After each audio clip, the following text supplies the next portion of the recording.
Assalamualaikum warahmatullahi wabarakatuh. Perkenalkan, nama saya Kamilati Cahyani dari Fakultas Ekonomi Program Studi Manajemen Universitas Muhammadiyah Cirebon. Kepada yang terhormat, Bapak Ghazali Sahroni SAGMM, selaku dosen mata kuliah Pendidikan Agama Islam. Di sini saya akan memaparkan tentang sumber hukum dalam Islam. Secara etimologi, sumber berarti asal dari sesuatu atau tempat merujuk sesuatu. Adapun secara etimologi, dalam ilmu ushul, sumber diartikan sebagai rujukan yang pokok atau utama dalam menetapkan hukum Islam, yaitu berupa Al-Quran dan Al-Sunnah. Dalam ajaran Islam, terdapat sumber hukum pokok yang menjadi pedoman atau rujukan bagi umat Islam, yaitu ada 3. Yang pertama, Al-Quran. Yang kedua, sunnah atau hadis. Yang ketiga, ijtihad. Yang pertama, Al-Quran.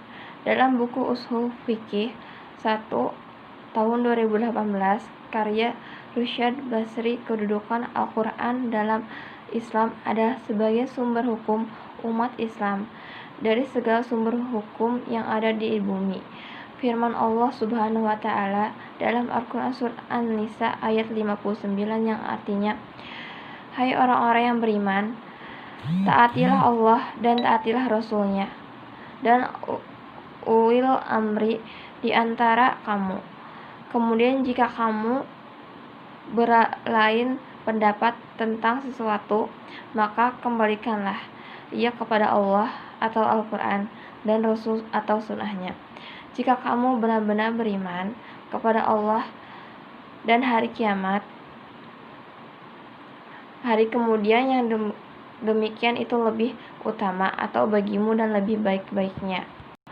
Al-Quran adalah sumber hukum pertama umat Islam yang berisi tentang akidah, ibadah, peringatan, kisah-kisah yang dijadikan acuan dan pedoman hidup bagi umat Islam dan Muhammad SAW.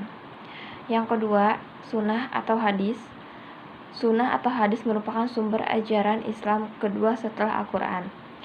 Sunnah juga menepati posisi yang sangat penting dan strategi dalam kajian-kajian keislaman. Keberadaan dan kedudukannya tidak diragukan lagi. Sunnah dari segi etimologi adalah perbuatan yang semula belum pernah dilakukan, kemudian diikuti oleh orang yang lebih baik perbuatan, terpuji maupun tercela. Secara terminologi, ahli fikih dan hadis berbeda memberikan pengertian tentang hadis. Menurut para ahli hadis, sunnah sama dengan hadis, yaitu suatu yang dinisabkan oleh Rasulullah SAW, baik perkataan, perbuatan maupun sikap berlalu tentang suatu peristiwa. Yang ketiga, ijtihad merupakan bahasa ijtihad, artinya bersungguh-sungguh dan mencurahkan pikiran. Sedangkan menurut istilah ijtihad adalah mencurahkan segenap tenaga dan pikiran secara sungguh-sungguh untuk menetapkan suatu hukum. Ijtihad dalam dilakukan ketika suatu masalah yang hukumannya tidak ada di dalam Al-Quran dan hadis, sehingga bisa menggunakan ijtihad dengan menggunakan akal pikiran, namun tetap mengacu berdasarkan Al-Quran dan hadis. Ijtihad merupakan sumber hukum Islam setelah Al-Quran dan hadis. Ketika melakukan ijtihad tidak boleh bertentangan dengan Al-Quran dan hadis. Dan adapun bentuk-bentuk ijtihad ada 3, yakni yang pertama, ijma. Ijma adalah kesepakatan dan ketetapan hati untuk melaksanakan sesuatu. Ijma dilakukan untuk merumuskan suatu hukum yang tidak disebutkan secara khusus Al-Quran dan hadis. Yang kedua, qiyas. Qiyas adalah mempersamakan hukum sesuatu masalah yang belum ada kedudukan hukumnya dengan masalah sama yang pernah karena ada alasan yang sama. Yang ketiga, maslahah musalah. Maslahah mursalah merupakan cara dalam menetapkan hukum, di mana berdasarkan pertimbangan kegunaan dan manfaatnya.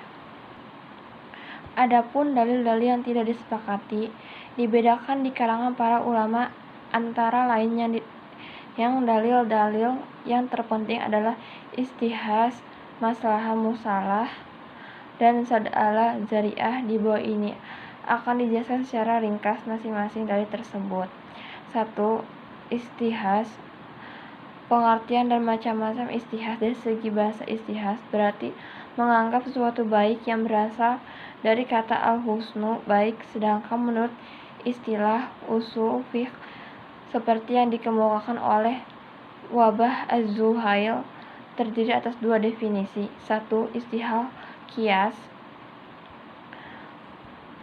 Cukup sekian dan terima kasih. Wassalamualaikum warahmatullahi wabarakatuh.